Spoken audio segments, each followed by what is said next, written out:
It's a great energy, a collector spiraling around this soulless, meaningless multiverse. My destiny is to have an eye for every atom that sneezes or neuron that decides yes or no. I am the distinct essence of a cloud that lets the sky rest like a stone in deep sleep.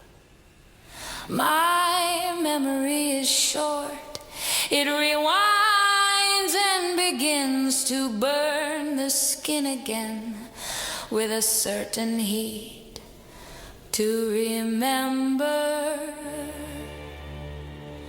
the first arrow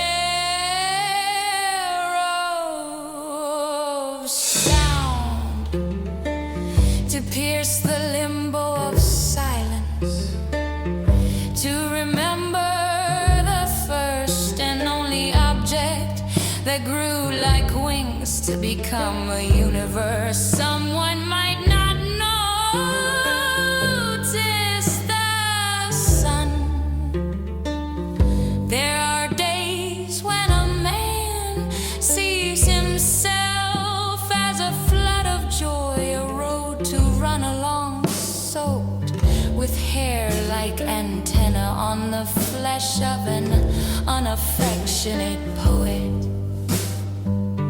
Sometimes the glass half full is a question governed only by needs. Other times we would like a sip, and still others it's just a stupid question. Ultimately,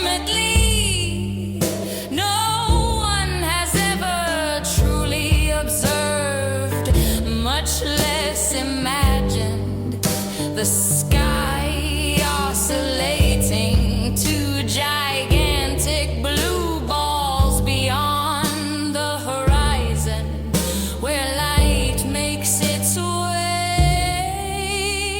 at dusk. No one has ever seen a robust celestial bulge or its shy contraction when exposed to the cold currents of a winter storm. No one has ever seen two brilliant stars contract like a sky, ejaculating lightning and groaning in thunder. No one has ever smelled the moss and sweat of glands in the rubbing of days and nights between the thighs of the clouds.